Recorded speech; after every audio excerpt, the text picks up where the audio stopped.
Bismillahirrahmanirrahim. Assalamualaikum warahmatullahi wabarakatuh. Mari sama-sama kita mulakan majlis pada pagi ini dengan bacaan umul kitab Al-Fatihah agar Allah Subhanahu wa taala mempermudahkan segala urusan kita, menerima segala amal ibadah kita, memberkati kehidupan kita dan juga ahli keluarga kita. Insya-Allah ala hadhihi niyyah wa kullu niyatin salihah. Al-Fatihah. أعوذ بالله من الشيطان الرجيم بسم الله الرحمن الرحيم الحمد لله رب العالمين الرحمن الرحيم مالك يوم الدين إياك نعبد وإياك نستعين اهدنا الصراط المستقيم صراط الذين أنعمت عليهم غير المغضوب عليهم ولا الضالين آمين. Alhamdulillahi Rabbil Alamin. Wassalatu wassalamu ala ashrafil anbiya wal mursalin Sayyidina Maulana Muhammad wa ala alihi wa sahbihi ajma'in.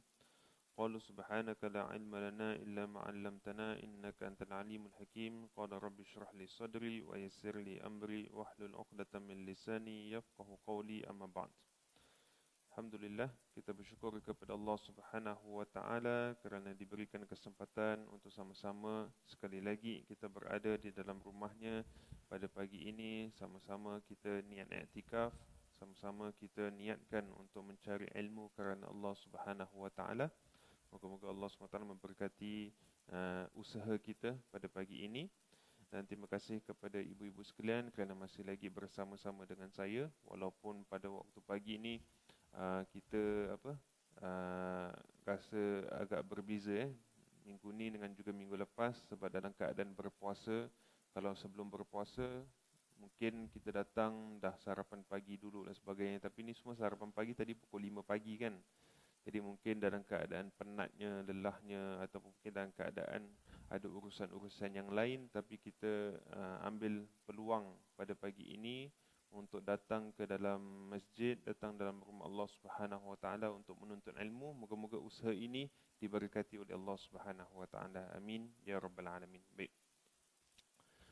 Kita sambung kembali perbincangan kita daripada kitab Al-Wafi Syarah Hadis 40 Imam An-Nawawi rahimahullahu taala. Moga-moga Allah Subhanahu wa taala memberkati penulisnya. Semoga Allah Subhanahu wa taala memberkati para ulama kita, para sahabat yang meriwayatkan hadis-hadis ini, dan semoga kita semua sebagai penuntut ilmu mendapat manfaat daripadanya. Hadis yang ke-33 daripada kitab ini, hadisnya berbunyi, An Ibn Abbas radhiyallahu anhuma anna Rasulullah sallallahu alaihi wasallam qala law yu'ta an-nasu bid'awahum ladda'a rijalun amwala qaumin wa dima'ahum lakinil bayyinatu 'alal mudda'a wal yaminu 'ala man ankara. Rawahul Baihaqi wa ghairuh. Daripada Ibnu Abbas radhiyallahu anhuma bahawa Rasulullah sallallahu alaihi wasallam telah bersabda, jika semua dakwaan manusia itu diterima, maka orang-orang lelaki akan mendakwa dengan sewinang-winangnya bahawa harta benda dan darah sesuatu kaum itu adalah miliknya.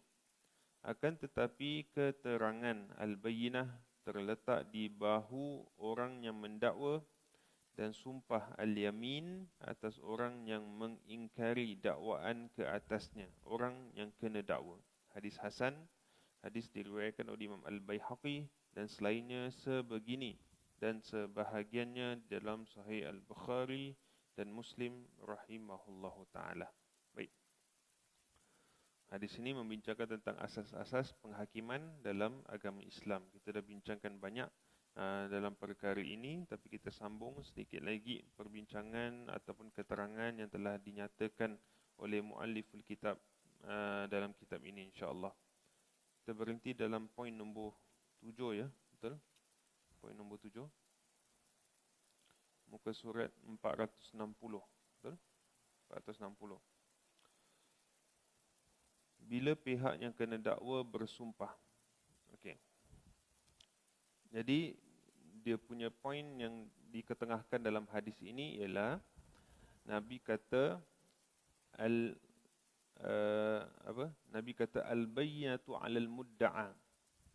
Untuk orang yang mendakwa,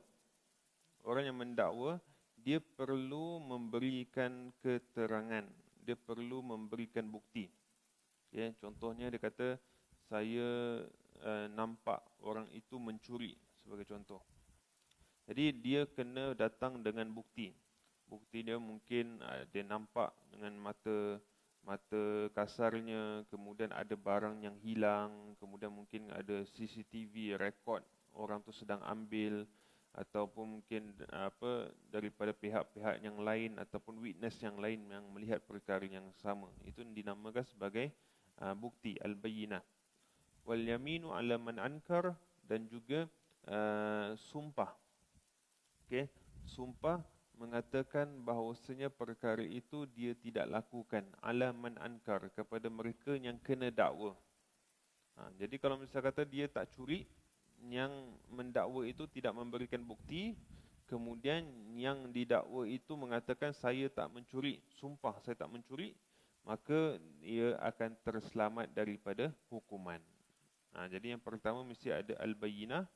Kalau tak ada al-bayyinah, mesti kena al-yamin.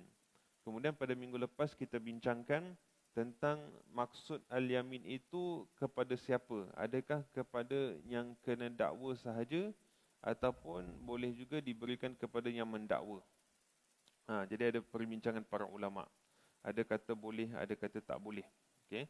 Kemudian ada juga perbincangan yang kita lakukan pada minggu lepas, ialah berkenaan apabila yang didakwa itu diberikan ruang untuk bersumpah tapi dia tak nak bersumpah. Dia tak nak mengaku lah. Dia tak cakap apa-apa. Betul awak curi? No comment, kita katakan. Betul awak bunuh dia? No comment. Dia dah sit no comment je. Yang pihak mendakwa pula tak kasih bukti, yang ini pula tak nak sumpah. Jadi itu pun ada perbincangan yang kita bincangkan pada minggu lepas. Okay? Jadi pada kali ini kita bincangkan tentang khusus perbincangannya tentang al-yamin ini. Maknanya al-bayyinah kita dah jelas, kita dah tahu keterangan apa keterangan yang dia perlu dia sampaikan dan sebagainya. Okay. Bila pihak yang kena dakwa bersumpah, Al-Imam Abu Hanifah, Imam Syafi'i, Imam Ahmad rahimahullah ta'ala berkata, setiap orang yang kena dakwa hendaklah bersumpah sekiranya sumpah itu dipinta dari pihaknya. Jadi ini poin yang pertama. Kalau dia didakwa, apabila diberikan ruang untuk bersumpah, dia perlu bersumpah. Tidak ada perbezaan dalam masalah ini di antara seorang yang kena dakwa dengan orang yang kena dakwa yang lain. Hujah mereka adalah umum hadis yang diriwayatkan mengenai sumpah pihak yang kena dakwa. Jadi maknanya kalau diberi ruang, betul kau tak buat, sumpah, dia kata. Kemudian kalau misalnya kata pergi kepada yang menuduh pula ataupun yang mendakwa pula, dia kata betul ni kau nampak dia buat, dia kata betul, sumpah. Jadi dia tak kira. Sebab dia ikut kepada umum lafaz hadis itu. Umum lafaz hadis kata, kalau misalnya kata bayinah, lepas bayinah ada al-yamin, iaitu bersumpah. Al-Imam Malik rahimahullah ta'ala pula berpendapat, pihak yang kena dakwa tidak perlu bersumpah kecuali setelah kukuh bahawa antara beliau dan pihak yang mendakwa wujud satu keterlibatan dalam suatu urusan dan hutang piutang ataupun yang seumpama dengan itu, ataupun terdapat kemungkinan bahawa pihak yang kena dakwa termasuk di kalangan mereka yang dilemparkan tuhmahan ke atasnya dengan dakwaan sebagai dakwaan yang dikemukakan oleh pihak yang mendakwa. Boleh faham tak? Ke dah confused dah ni? Baru start kita dah confused. Okay, Imam Malik kata, pandangan jumhur kita boleh katakan, pandangan mazhab ataupun Imam Abu Hanifah, mazhab Hanafi, pandangan Imam Syafi'i, mazhab Syafi'i, dan juga pandangan mazhab Imam Ahmad Ibn Hanbal, Imam Hanbali. Okay. Dia berkata, setiap orang yang kena dakwa hendaklah bersumpah sekiranya sumpah itu dipinta dari pihaknya. Dia kata, kalau misal kata diminta untuk yang didakwa itu bersumpah, mengatakan sebaliknya apa yang dituduh, apa yang didakwa itu. Okey. Contohnya orang itu didakwa dia ini mencuri. Okey. Kemudian diberikan ruang, cakap betul awak mencuri, dia kata sumpah saya tak buat. Disuruh, maka dia kena sumpah. Dia katakan dia tak lakukan perkara tersebut. Imam Malik pula, dia berpendapat pihak yang kena dakwa, iaitu yang didakwa lah, okay, tidak perlu bersumpah kecuali setelah kukuh bahawa antara beliau dan pihak yang mendakwa wujud satu keterlibatan dalam suatu urusan dan hutang piutang ataupun yang seumpama dengan itu. Maknanya bila ada bukti, ada orang kata tu keterlibatan, ada engagement. Contohnya, kalau misal kata perkara itu, contohnya kecurian berlaku di dalam rumah. Di dalam rumah. Contohnya ibu-ibu ada simpan lock ke, simpan loket ke, ataupun emas ke dan sebagainya letak dalam laci. Okey.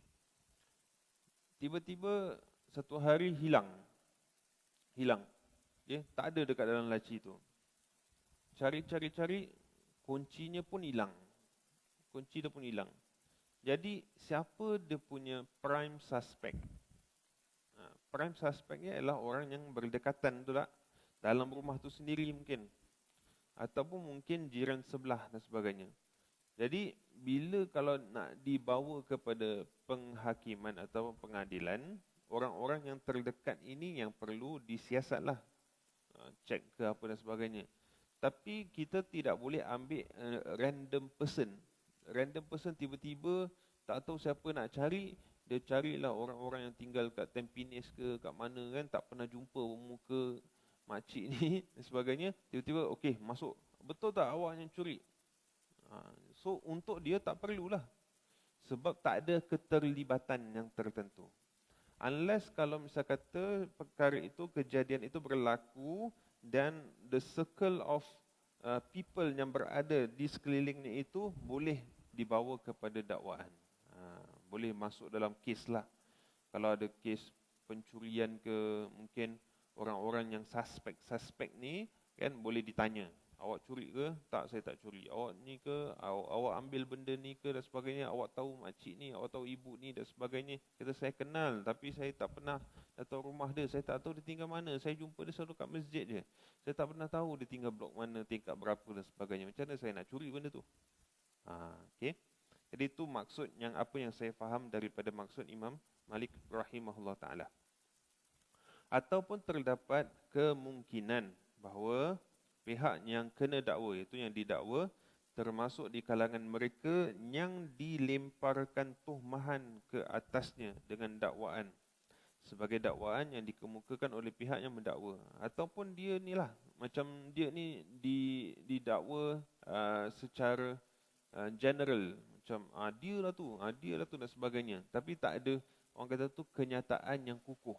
Tak ada kenyataan yang kukuh. Jadi untuk perkara ini berlaku, untuk al-yamin ini berlaku, proses bayinah itu kena sempurna, kena baik, kena betul. Maknanya ada orang kata tu bila naik kes baru akan dibincangkan. Jadi nak cakapkan tentang sistem penghakiman dekat sini, kalaulah misal kata satu orang tuduh, dia jumpa dengan Tuan Hakim ke kan, dia kata, Tuan Hakim, orang ini telah melakukan perkara yang tak baik. Contoh dia mencuri ke, ataupun dia berzina ke dan sebagainya. Okay. Dan terus kata, okey, betul awak tak buat, sumpah. Dia tak boleh macam itu. Dia mesti kena proses bayinahnya kena sempurna dulu. Apa awak cakap ni, betul ke? Apa bukti dia? Mana bukti-bukti dan sebagainya. Bila dah ada bukti-bukti yang dilontarkan, ada orang kata tu perkara-perkara yang perlu dibentangkan dan sebagainya, baru boleh pergi kepada proses yang nombor 2. Dia tak boleh just a random person kan, orang cakap je kita ambil terus kita minta orang tu untuk sumpah. Itu maksud daripada pandangan Imam Malik rahimahullah ta'ala. Sebab berkemungkinan dakwaan itu adalah dakwaan yang dilontarkan, tohmahan yang dilemparkan kepadanya tanpa ada asas-asas yang kukuh. Okey. Hujah beliau adalah pertimbangan atas maslahah dan pemerhatian terhadapnya sehingga orang ramai tidak menjadikan dakwaan-dakwaan itu sebagai pembuka jalan bagi menyakiti sesama mereka lantaran tindakan mereka yang mengheret ke arah penghakiman tanpa wujudnya kebaikan. Begitu juga agar orang-orang yang bodoh tidak mengambil kesempatan atas orang-orang yang mempunyai kemuliaan dan kehormatan dengan mempermain-mainkan sumpah di hadapan kehakiman ataupun dengan merampas harta mereka tanpa hak. Jadi dia tak nak benda ni jadi normal. Dia tak nak normalizekan perkara ini. Sikit-sikit sumpah, sikit-sikit sumpah. Dulu kalau kat sekolah kita kecil-kecil kan, tak betul sumpah, tak betul sumpah. Dia tak kalau boleh jangan dibiasakan. Tetapi kita nak kena faham juga, kalau misal kata orang kita lah orang Melayu, mungkin kita tak biasa dengan perkara sumpah-sumpah ni. Sikit-sikit sumpah. Dia cakap, "Engkau nak datang buat apa?" "Aku datang ni." "Engkau betul ke datang?" "Betul, sumpah." Sikit-sikit sumpah kan. Kita ada istilahnya nama janji Melayu kan. Janji Melayu tu dia 1 jam ataupun 2 jam, time dia lain sikit dengan time asal lah. Okay. Tapi kalau misal kata custom ataupun culture orang Arab sebagai contoh, dia memang dah biasa dengan perkataan tu. Wallahi, watallahi, wabillahi. Kan, sikit-sikit dia buat wallah, wallah kan. Dia kata, boleh murah tak? Kalau pergi kedai boleh murah tak? Ni dah murah ni, wallah ni dah murah. Wallahi syekh, ni dah murah dah. Kalau pergi pergi beli-beli barang ke dan sebagainya, sikit-sikit wallahi dia suka gunakan perkataan wallahi. Tapi itu adalah culture mereka, bukan masuk dalam kategori sumpah yang kita bincangkan sumpah ni. That is the culture. Tapi kalau culture kita beza, kita tak biasa dengan sumpah, sikit-sikit sumpah tak ada kan. Tapi dengan culture dia mendatangkan perbezaan. Tapi apa yang nak dikatakan kat sini ialah maksud sumpah kat sini ialah apabila orang mempermudahkan urusan menuduh, urusan mendakwa seseorang melakukan satu kesalahan, satu perkara yang buruk, kan, nak bawa kepada keadilan sehingga kan mereka normalizekan benda ni. Sikit-sikit je sumpah, sikit-sikit ni sumpah dan sebagainya. Jadi nak elakkan daripada perkara itu berlaku. Sebab itu pandangan Imam Malik rahimahullah ta'ala adalah sedemikian. Okey. Okey, seterusnya, bagaimana sumpah itu terhasil?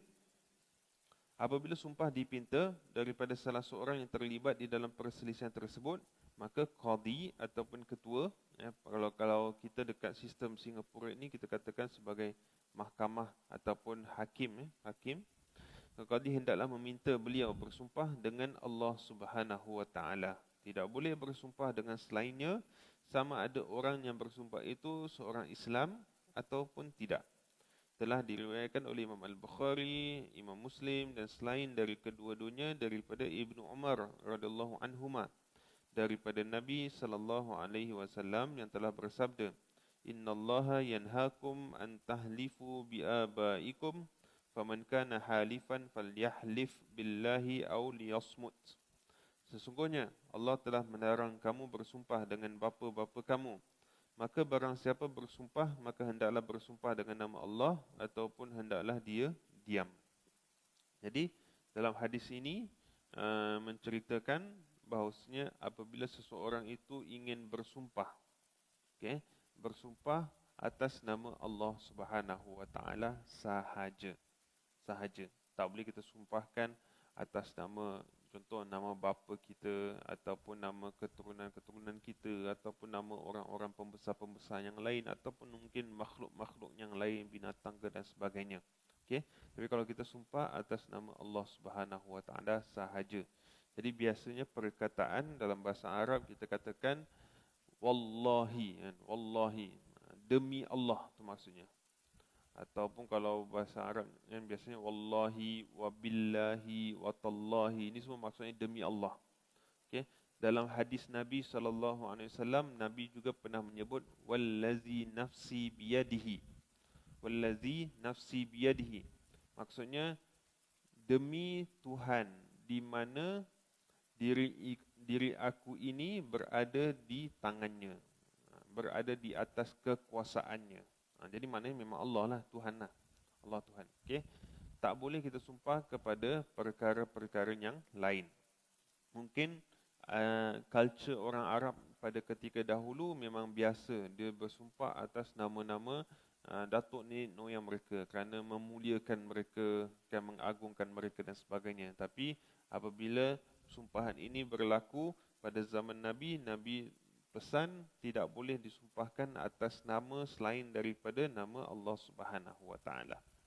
Okey, kita kalau cuba side track sikit bila kita tengok baca Al-Quran, Allah Subhanahu Wa Taala sahaja yang boleh bersumpah dengan nama makhluk. Kita tak boleh sumpah dengan nama makhluk, tapi hanya Allah saja. Kita hanya boleh sumpah atas nama Allah, tetapi Allah boleh bersumpah atas nama makhluk. Seperti apa? Dalam Al-Quran banyak permulaan ayat Quran Allah kata wasyamsi wadduhaha, demi matahari dan juga waktu paginya. Kemudian ada Allah kata wal laili idza yaghsha, demi waktu malam. Allah kata wal adiyati dhabha, demi kuda hitam yang menetap-netapkan kakinya, menghentak-hentak kakinya. Okey. Lagi apa? Wadduha wal laili idza saja wattini wazzaitun, demi buah tin dan demi buah zaitun. Banyak lagi sumpahan-sumpahan Allah. Wal asr innal insana lafi khusr, demi masa. Kan itu semua adalah sumpahan Allah. Kenapa Allah sumpah dengan makhluk-makhluk yang ada? Antara pengajarannya ialah supaya kita ini makhluk melihat akan keistimewaan makhluk tersebut. Lihat keistimewaan. Contoh, ini juga mereka ada buat kajian. Okay?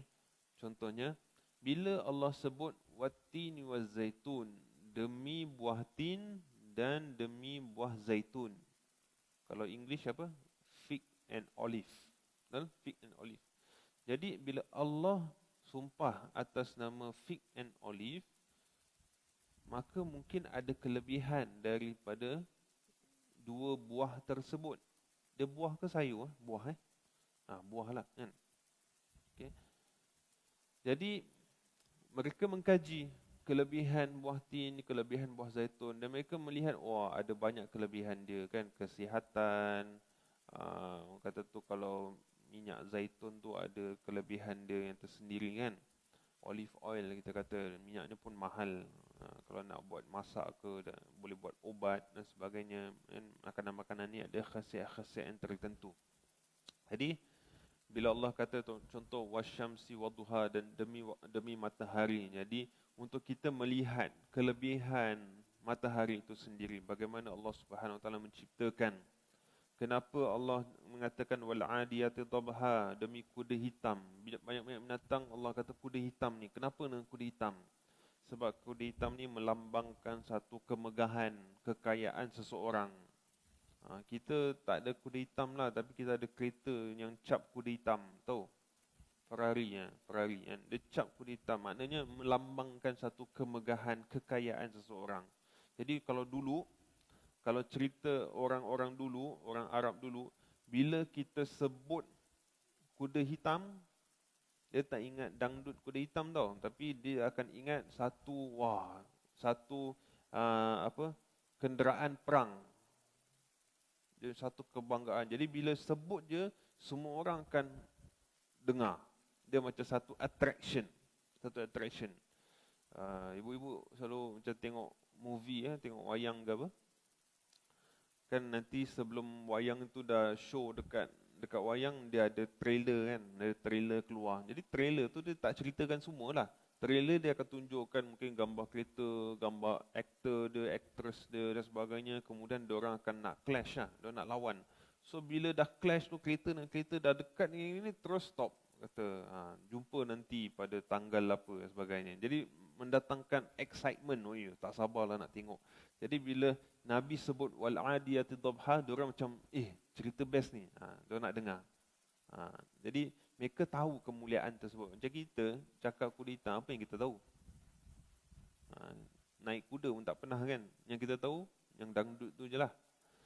Tapi nak ceritakan ada kemuliaan, ada kelebihan apabila Allah sebut makhluk-makhluk ini. Tapi ada juga maksud yang lain, bila Allah sumpah atas nama-nama tersebut atau makhluk-makhluk tersebut, dia ada penyebab. Disebabkan perkara itulah berlaku perkara yang nak dinyatakan selepas itu. Maknanya bila dia sumpah, bila Allah sumpah, ada satu perkara yang berlaku. Dan perkara sumpahan itu adalah punca perkara itu berlaku. Contoh Allah kata apa? Wal asr. Wal asr, demi masa. Innal insana lafi khusr. Sesungguhnya, demi sesungguhnya manusia itu di dalam kerugian. Apa punca manusia rugi? Sebab masa. Apa punca dia? Sebab masa. Turun temurun. Kurun demi kurun. Generasi demi generasi. Keturunan demi keturunan. Mereka itu semua hancur, rugi disebabkan masa. Disebabkan masa. Tidak menghargai masa. Tidak menilai kemuliaan masa. Jadi mereka ada masa, tapi mereka habiskan masa-masa itu dengan perkara-perkara yang tidak mendatangkan manfaat. Time after times, centuries after centuries. Benda yang sama.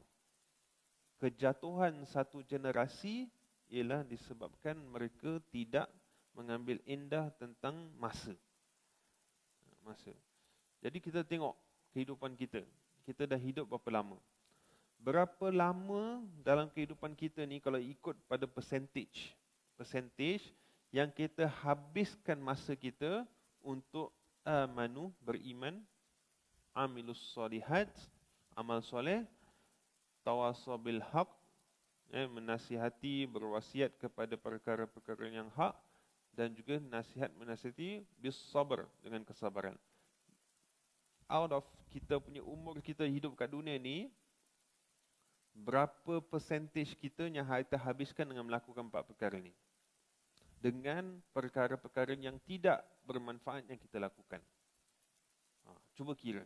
Saya tak nak kira lah. Untuk ibu-ibu kan, ibu-ibu balik ambil kalkulator sendiri, kira umur berapa, berapa tahun kita habiskan masa untuk beramal soleh. Berapa tahun kita beriman pada Allah. Kita mungkin bila lahir tak terus beriman lah kan, kita percaya, kita beriman, kita mengaku dan sebagainya, tak, tapi ada masa dia, dah sampai waktu balik kita, bila dah waktu balik baru kita kenal Tuhan dan sebagainya, tapi mungkin ada masa lagi kita ambil untuk betul-betul kita fokus dengan melakukan amal soleh kita. Jadi berapa masanya? Jadi masa yang ada tu bila apa yang kita habiskan dengan masa yang kita sepatutnya perlu lakukan.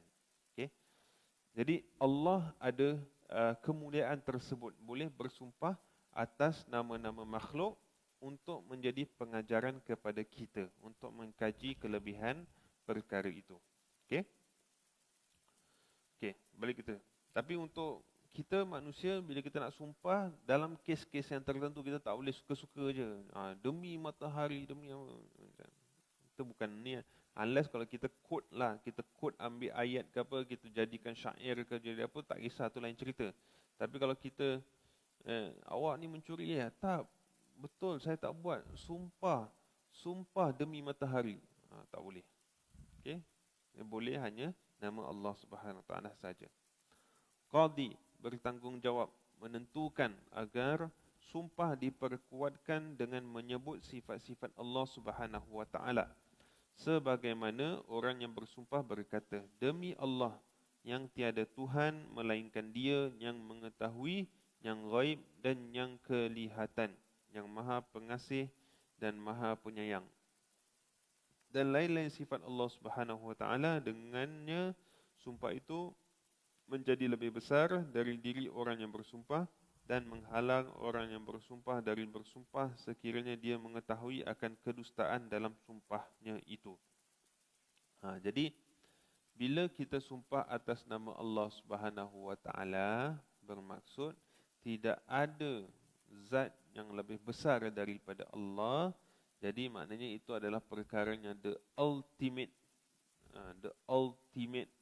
truth, kita katakan. Bila kita sampaikan, dah tak ada orang nak boleh lawan lah. Kita kata sumpah atas nama Allah. Tidak ada yang lebih besar selain daripada Allah Subhanahu Wa Taala. Antara lainnya ialah dengan menghadirkan mushaf Al-Quran dan bersumpah dengannya sekiranya beliau seorang Muslim seiring dengan memelihara syarat-syarat memegang Al-Quran, membawanya dan segala adab-adab yang berkaitan dengannya. Jika orang yang bersumpah itu seorang Yahudi, maka hendaklah beliau bersumpah dengan Allah yang telah menurunkan Taurat kepada Musa AS. Jika beliau seorang Nasrani, maka hendaklah beliau bersumpah dengan nama Allah yang telah menurunkan Injil kepada Isa AS. Jika beliau seorang penyembah berhala, maka hendaklah dia bersumpah dengan nama Allah yang telah menciptanya dan merupa bentuknya dan yang seumpama dengan itu. Jadi ini antara kategori-kategori yang telah dinyatakan. Jadi biasanya kalau orang naik mahkamah kan, naik mahkamah dia kadang-kadang sebelum datang kepada pembicaraan, pembicaraan dia ada take an oath. Dia ambil macam satu tu dia kata berjanji apa yang dikatakan tu perkara yang benar dan sebagainya, kita letak pegang Quran ke ataupun apa dan sebagainya. Jadi itu maksud daripada perbincangan ini. Adab-adab bersumpah. Apabila sumpah tertuju kepada orang yang bersumpah, maka adalah mustahab sekiranya qadi ataupun orang sepertinya menasihati orang yang bersumpah sebelum bersumpah dan memberi amaran ke atasnya mengenai sumpah palsu dan membaca kepadanya ayat-ayat Al-Quran dan hadis-hadis yang memberitahu tentang dosa orang yang bersumpah palsu. Telah diriwayatkan oleh Imam Al-Bukhari dan Imam Muslim bahawa dua orang wanita telah membuat lubang dalam sebuah bilik atau rumah, maka salah seorang dari mereka telah keluar dengan membawa alat yang digunakan untuk melubang itu yang telah tercucuk masuk ke dalam telapak tangannya. Lalu beliau mendakwa bahawa temannya itu telah menyebabkan alat itu tercucuk masuk ke dalam telapak tangannya. Perkara itu telah diadukan kepada Ibnu Abbas radhiyallahu anhuma di mana beliau telah berkata, peringatkanlah wanita itu terhadap Allah. Lalu mereka membaca ayat Al-Quran kepada beliau. Innal ladzina yashtaruna bi ahdillah. Sesungguhnya orang-orang yang menukar janjinya dengan Allah. Surah Al-Imran ayat ke-77. Mereka pun memperingatkan wanita itu tentang firman Allah Subhanahu Wa Taala. Lalu wanita itu mengakuinya. Jadi dalam kes ni, sebelum perkara itu berlaku ataupun sebelum sumpahan itu berlaku, adabnya ialah untuk kita menasihatkan orang yang ingin bersumpah itu akan bahayanya untuk mereka melakukan sumpah palsu, false accusation. Dia mengatakan perkara yang sebaliknya. Jadi jangan bilang, awak tahu ini sumpah palsu ni antara perkara yang sangat besar dosanya. Dan ingatkan ayat Al-Quran, Allah kata apa dan sebagainya, supaya ada rasa gerun dalam hatinya daripada melakukan perkara tersebut. Jadi kes yang dua wanita tadi, dia buat lubang, kemudian tangan dia terluka, dia kata kawan dia yang buat. Kawan dia yang buat. Jadi sebelum perkara itu berlaku, nak bawa pada penghakiman dan dinasihatkan. Tahu tak tentang sumpah palsu ni? Kalau misalnya kata kamu cakap tapi perkara itu salah dan sebagainya, ada consequences dia di sisi Allah Subhanahu Wa Taala. Jadi sebagai itu, wanita itu mengakui yang sebenarnya dia yang buat sendiri ataupun dia yang bawa benda tu dan terkena dengan tangannya sendiri. Okey? Sekiranya orang yang dipinta bersumpah itu mengetahui akan pendustaan pada dirinya, maka wajib atasnya mengiktirafi akan kebenaran yang terpikul di atas bahunya dan bersikap warak dalam sumpahnya sehingga tidak jatuh atas dirinya kemurkaan Allah Subhanahu Wa Taala dan terjauh dari rahmatnya. Imam Al-Bukhari dan Muslim meriwayatkan hadis dari Abdullah bin Mas'ud radhiyallahu anhu, dia berkata bahawa Rasulullah sallallahu alaihi wasallam telah bersabda, "Man halafa ala yamini sabrin liyaqtati'a biha mal imri'in muslim, laqiyallaha wa huwa alaihi ghadban." Barang siapa yang bersumpah dengan sumpah yang memiliki nilai hukum untuk merebut harta seorang muslim, dia akan bertemu dengan Allah dalam keadaan dia murka kepadanya.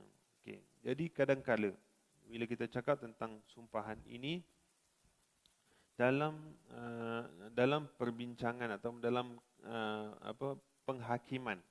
Okay, dalam penghakiman kadang-kadang dalam diri kita ni ada rasa takut kalau kita mengaku apa yang kita lakukan mungkin kita akan dihukum.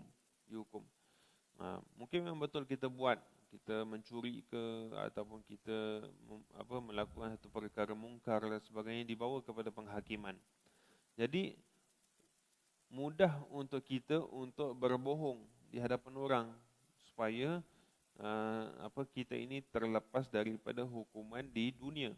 Tapi bagi mereka yang beriman, perlu diingatkan bahawa kita boleh terselamat daripada hukuman di dunia, tapi kita tidak akan selamat daripada hukuman Allah di hari akhirat. Kalau betul kita salah, kita mengaku kita salah. Memang perkara itu berat, tapi itu lebih mudah daripada kita mendapat kemurkaan Allah di hari akhirat. Sekarang ni terlepaslah, tapi ke akhirat tidak akan terlepas. Dan perlu diingatkan juga kepada kita semua bahawasanya jika kita mencari keadilan di dunia, maka kita akan rasa kecewa. Sebab keadilan yang sebenar-benarnya adalah di mahkamah Allah Subhanahu wa taala sahaja. Okay. Di dunia kita melakukan ikut kepada kadar kemampuan kita sahaja. Kadar kemampuan kita sahaja, tidak lebih daripada itu. Kalau misalnya kata satu orang datang bawa bukti yang seseorang itu mencuri, based on bukti itu kita boleh hukum orang. Dan kalau misalnya kata orang itu tipu, orang itu dusta dengan kes-kes yang dia bawa itu, bukti-bukti yang dia bawa itu Allah akan menghukum dia di hari akhirat. Mungkin dekat dunia dia terlepas, tapi dekat akhirat tak akan terlepas. Dan pihak hakim dia perlu menilai mengikut kepada fakta yang dia terima. Kalau tak ada fakta, dia tak boleh nak hukum apa dah. Walaupun orang itu benar dan orang yang tipu itu membawa bukti-bukti yang kukuh, dia tak boleh buat apa dah. Sebab based on that fact. Okay? Saya teringat satu hadis, maksud daripada hadis tu iaitu Nabi SAW berkata, "Innama ana basyarun mislukum." Sesungguhnya aku ini adalah manusia seperti kamu sahaja. Okay? Jadi Nabi berkata, bila Nabi diberikan dakwaan, orang datang kepada Nabi mendakwa sesuatu, mengatakan orang ini buat gini, orang ini buat gini dan sebagainya, dan Nabi perlu jadi hakim kepada situasi-situasi masyarakat pada ketika itu. Okay? Bila Nabi jadi hakim, Nabi kata, "Innama ana basyarun mislukum." Aku ini adalah manusia seperti kamu. Based on facts, apa yang aku dapat, itunya aku akan berikan hukuman dia. Aku akan jatuhkan orang ini bersalah ataupun tidak, orang ini betul ataupun tidak, dia layak untuk dapat haknya, ni tak layak dapat perkara ini dan sebagainya. Nabi based on apa yang dibentangkan. Tetapi Nabi bagi amaran kepada para sahabat pada ketika itu. Tapi ingat, kalaulah misal kata kamu ini melakukan perkara yang dusta, memberikan sumpah palsu, memberikan perkara-perkara yang salah, yang ataupun ingin merosakkan, mencederakan, ataupun mungkin ingin melakukan tipu daya terhadap saudaranya yang lain, maka Nabi kata mereka itu telah mengambil daripada aku qit'un minan nar, sebahagian daripada api neraka. Jadi kadang-kadang orang datang kepada kita kasih bukti-bukti semua salah, bukti semua palsu. Tapi kita based on bukti yang ada dan kita nilai bukti ni memang bukti ni betul lah. Apa yang kita nampak ni betul. Tapi pihak sebelah kata dia tak buat. Memang betul dia tak buat. Ikut kepada haknya memang dia tak buat. Tapi buktinya dah ada. Jadi hakim perlu keluarkan pandangan, hukuman kepada apa yang dia nampak. Bukan apa yang dikatakan oleh orang. Tapi kalau benda itu salah, di mahkamah Allah nanti di hari akhirat, yang melakukan perkara yang palsu itunya akan dihukum oleh Allah Subhanahu Wa Taala. Jadi itu yang kita katakan dekat dunia ini kan, kalau kita search for justice, okay, there's only a few, sikit saja atau mungkin tak ada terus. Jadi kita mengharapkan justice Allah Subhanahu Wa Taala, tapi tak akan ada dekat dunia ni secara seluruhnya. Yang ada ialah di hari akhirat. Kalau kita rasa kita ni dizalimi, tapi kita tak boleh berikan bukti macam mana kita dizalimi, tapi kita rasa dizalimi. We feel that we are being tortured mentally, mungkin kan. Semalam pun baru ada kes, ada seorang wanita mengadu. Dia katakan dia ini diketepikan oleh suami dia, tak memberikan dia nafkah sebagai contoh. Tak memberikan dia nafkah tu bukan nafkah duit sahaja, tapi nafkah kasih sayang kan, dan sebagainya, tidak diberikan. Dan ibarat dia ini merasakan dirinya ini dia kena torture,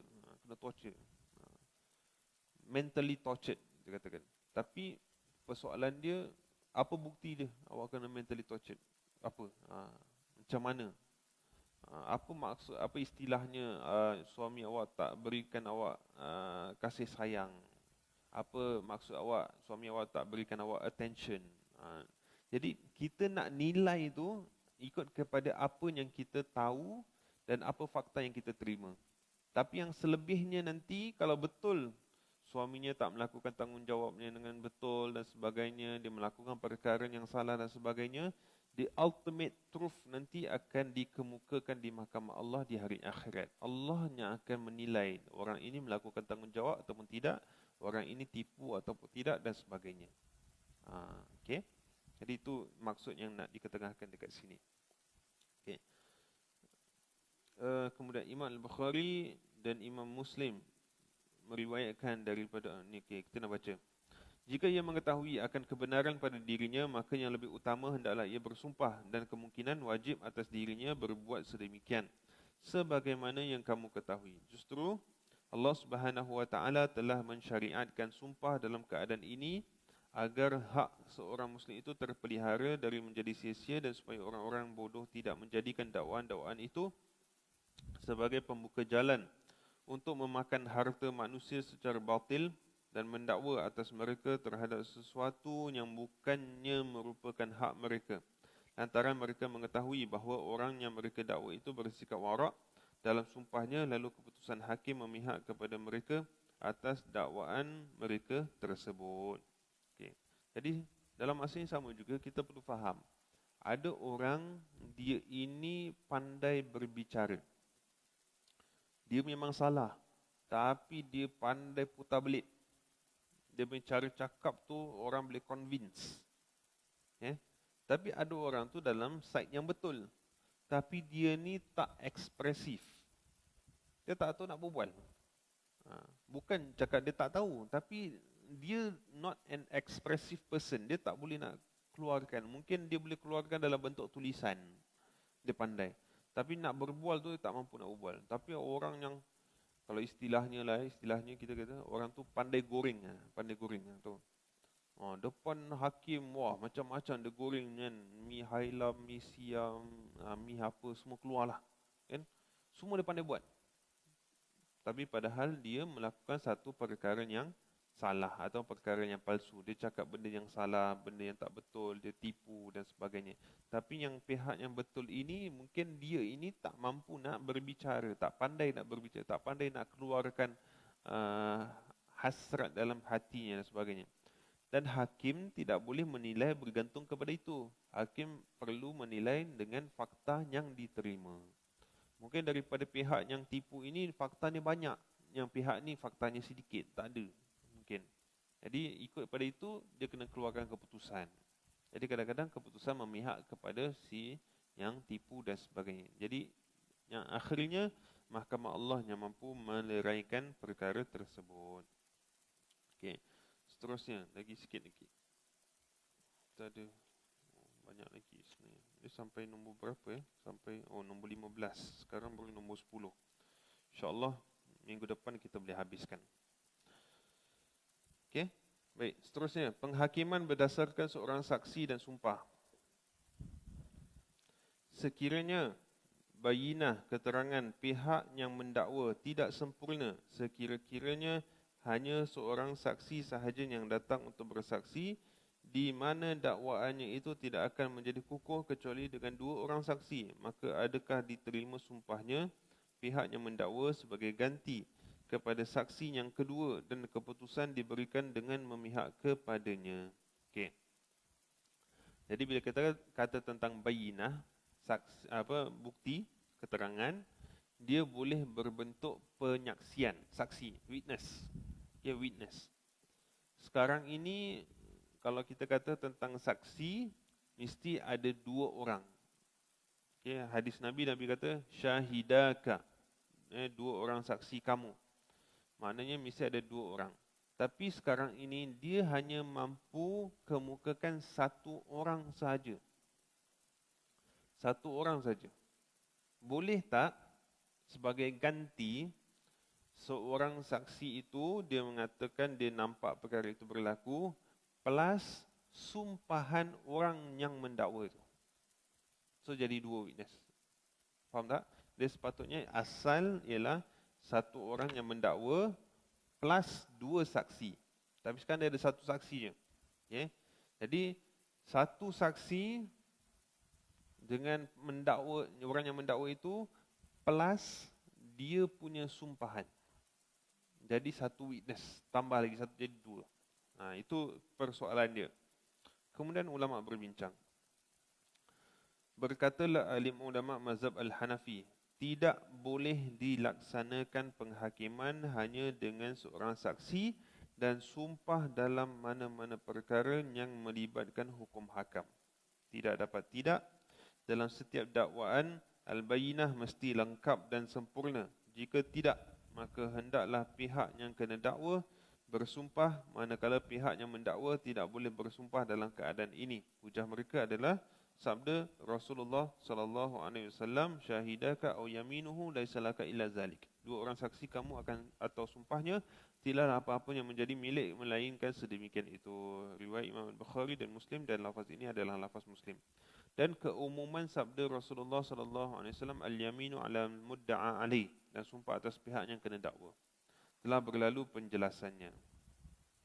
Berkatalah alim ulama mazhab Al-Maliki, Al-Syafi'i dan Hanbali, dihakimi dengan seorang saksi dan sumpah pihak yang mendakwa dalam kes-kes yang melibatkan harta dan apa sahaja yang dimaksudkan dengan harta.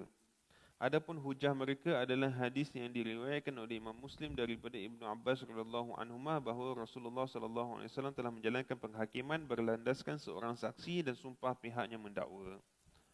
Jadi pandangan mazhab Imam Abu Hanifah, mazhab Hanafi, dia mengatakan tak boleh. Okay, straight no. Mesti dua orang saksi. Apa pun urusan dia, dua orang saksi.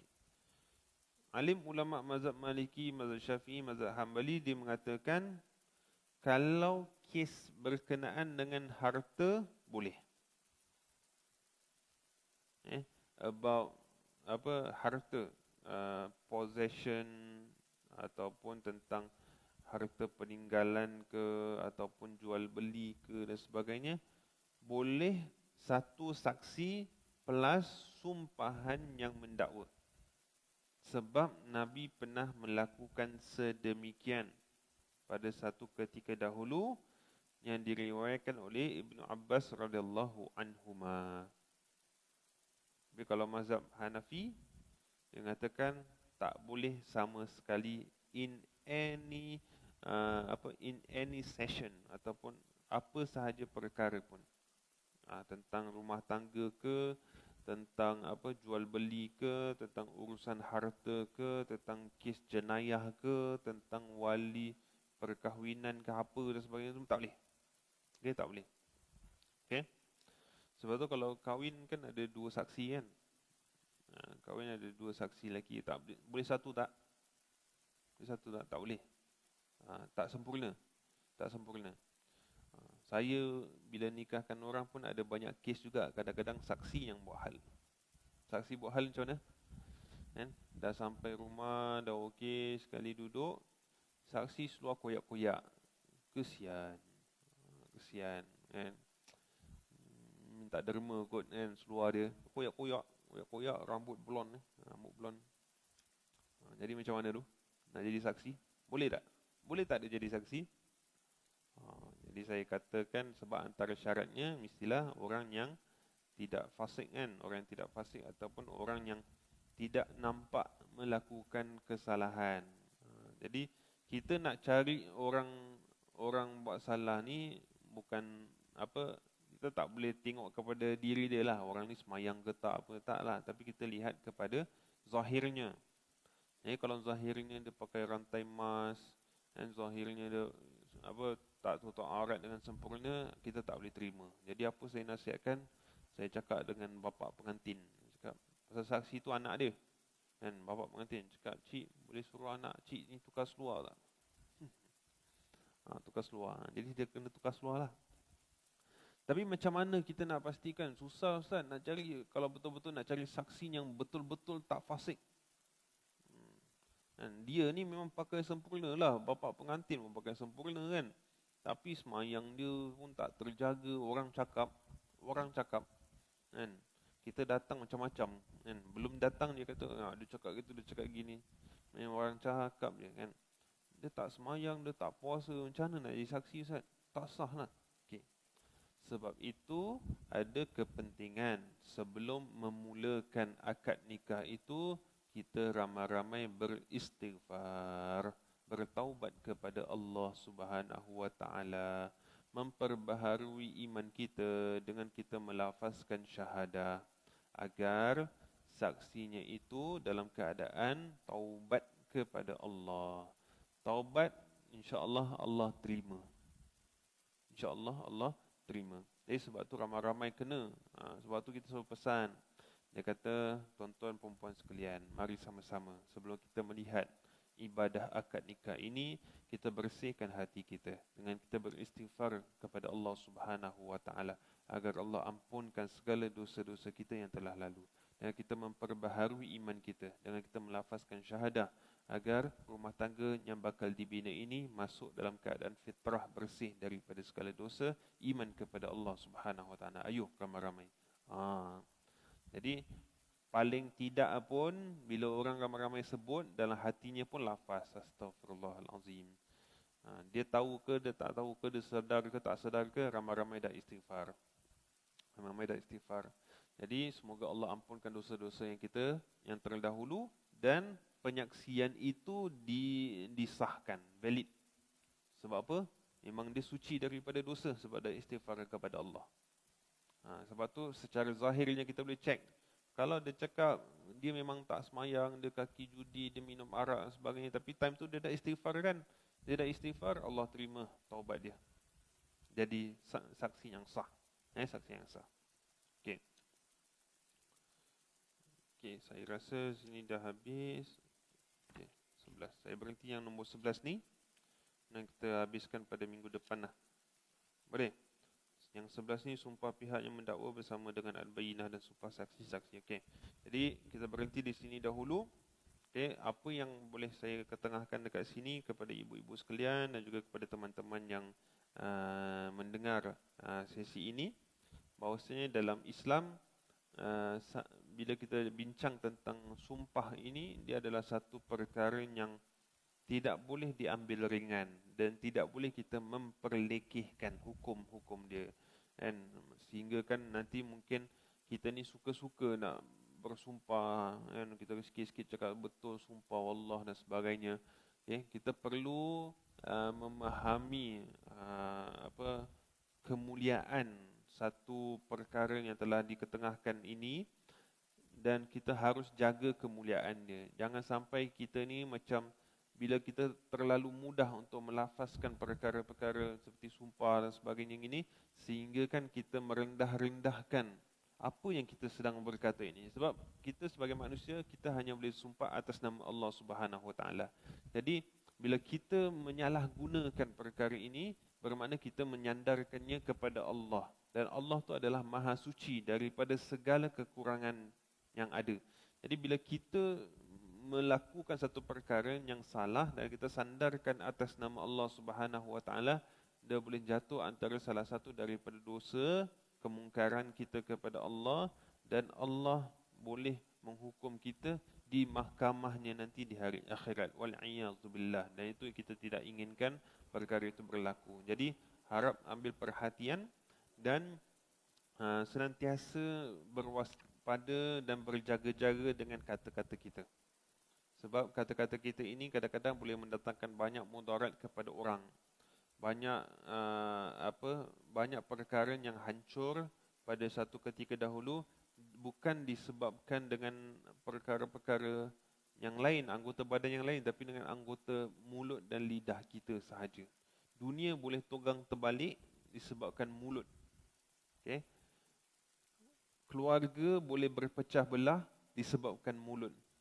Disebabkan kata-kata. Jadi jagalah kata-kata kita agar Allah Subhanahu Wa Taala pelihara ahli keluarga kita, pelihara anak-anak keturunan kita, pelihara masyarakat kita, pelihara negara kita, insya-Allah. Amin ya rabbal alamin. Wallahu taala alam bisawab. Semoga perkongsian pada hari ini mendatangkan manfaat kepada semua yang hadir. Saya mohon ampun dan juga maaf kepada ibu-ibu sekalian jika ada terkasar bahasa ataupun tersilap kata.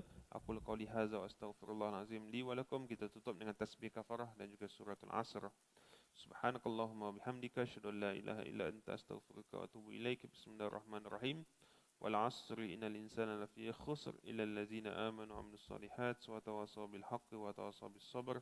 Wa sallallahu ala sayidina maulana Muhammad wa ala alihi wa sahbihi wa baraka wa sallam. Walhamdulillahi rabbil alamin. Terima kasih diucapkan kepada semua. Wabillahi taufiq. Wassalamualaikum warahmatullahi taala wabarakatuh.